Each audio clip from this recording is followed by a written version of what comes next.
Greetings, ghosts and ghouls, and welcome to another Lights Out Storytime with the Houston Public Library. My name is Rachel, and today I'll be reading you the story Fitcher's Bird by the Brothers Grimm. This is a spooky old fairy tale, but it should be appropriate for children ages 12 and up. Are you ready? Once upon a time, there was a sorcerer who disguised himself as a poor man, went begging from house to house, and captured beautiful girls. No one knew where he took them, for none of them ever returned. One day he came to the door of a man who had 3 beautiful daughters. He appeared to be a poor, weak beggar, and he carried a pack basket on his back, as though he wanted to collect some benevolent offerings in it. He asked for a bit to eat, and when the oldest daughter came out to give him a piece of bread, he simply touched her, and she was forced to jump into his pack basket. Then he hurried away with powerful strides and carried her to his house, which stood in the middle of a dark forest. Everything was splendid in the house, and he gave her everything that she wanted. He said, "My dear, you will like it here with me. You will have everything that your heart desires." So it went for a few days, and then he said to her, "I have to go away and leave you alone for a short time. Here are the house keys. You may go everywhere and look at everything, except for the one room that this little key here unlocks. I forbid you to go there on penalty of death." He also gave her an egg, saying, "Take good care of this egg. You should carry it with you at all times, for if you should lose it, great misfortune will follow." She took the keys and the egg and promised to take good care of everything. As soon as he had gone, she walked about in the house from top to bottom, examining everything. The rooms glistened with silver and gold, and she thought that she had never seen such splendor. Finally, she came to the forbidden door. She wanted to pass it by, but curiosity gave her no rest. She examined the key.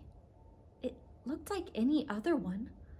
She put it into the lock and twisted it a little, and then the door sprang open. What did she see when she stepped inside? A large, bloody basin stood in the middle inside, which there lay cut-up parts of dead girls.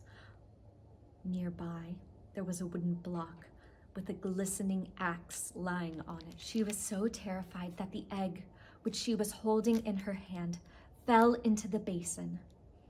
She got it out again and wiped off the blood, but it was to no avail, for it always came back. She wiped and scrubbed, but she could not get rid of the stain. Not long afterward, the man returned from his journey, and he immediately asked for the key and the egg. She handed them to him, shaking all the while, for he saw from the red stain that she had been in the blood chamber. "You went into that chamber against my will," he said. "And now, against your will, you shall go into it once again. Your life is finished." He threw her down, dragged her by her hair into the chamber, cut off her head on the block, and then cut her up into pieces, and her blood flowed out onto the floor. Then he threw her into the basin with the others. "Now, I will go get the second one," said the sorcerer. And again, disguised as a poor man, he went to their house begging. The second sister brought him a piece of bread, and as he had done with the first one, he captured her by merely touching her, and he carried her away. It went with her no better than it had gone with her sister. She let herself be led astray by her curiosity, opened the blood chamber, and looked inside. When he returned, she paid with her life. Then he went and captured the third sister, but she was clever and sly.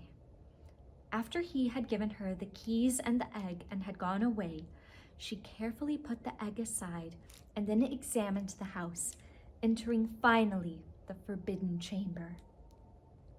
Oh, what she saw! Her 2 dear sisters were lying there in the basin, miserably murdered and chopped to pieces. In spite of this, she proceeded to gather their parts together, placing them back in order. Head, body, arms, and legs. Then, when nothing else was missing, the parts began to move. They joined together, and the 2 girls opened their eyes and came back to life. Rejoicing, they kissed and hugged one another. When the man returned home, he immediately demanded the keys and the egg, and when he was unable to detect any trace of blood on them, he said, "You have passed the test. You shall be my bride." He now had no more power over her and had to do whatever she demanded. "Good," she answered. "But first, you must take a basket full of gold to my father and mother. You yourself must carry it there on your back. In the meanwhile, I shall make preparations for the wedding." Then she ran to her sisters, whom she had hidden in a closet, and said, "The moment is here when I can rescue you. The evildoer himself shall carry you home. As soon as you have arrived at home, send help to me." She put them both into a basket, then covered them entirely with gold, so that nothing could be seen of them. Then she called the sorcerer in and said, "Now carry this basket away, but you are not to stop and rest underway. Take care, for I shall be watching you through my little window." The sorcerer lifted the basket onto his back and walked away with it. However, it pressed down so heavily on him that the sweat ran down from his face. He sat down wanting to rest, but immediately one of the girls in the basket called out, "I am looking through my little window, and I can see that you are resting. Walk on." He thought his bride was calling to him, so he got up again. Then again he wanted to sit down, but someone called out, "I am looking through my little window, and I can see that you are resting. Walk on." Every time he stopped walking, someone called out, and he had to walk on until, groaning and out of breath, he brought the basket with the gold and the 2 girls to their parents' house. At home, the bride was making preparations for the wedding feast, to which she had the sorcerer's friends invited. Then she took a skull with grinning teeth, adorned it with jewelry and with a wreath of flowers, carried it to the attic window, and let it look out. When everything was ready, she dipped herself into a barrel of honey, then cut open the bed and rolled around in it until she looked like a strange bird, and no one would have been able to recognize her. Then she walked out of the house. Underway, some of the wedding guests met her, and they asked, "You, Fitcher's bird, where are you coming from?" "I am coming from the Fitcher's house."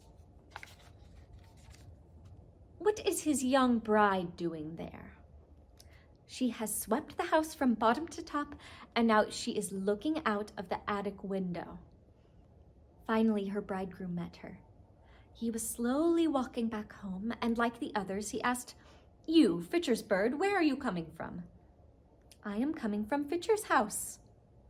"What is my young bride doing there?"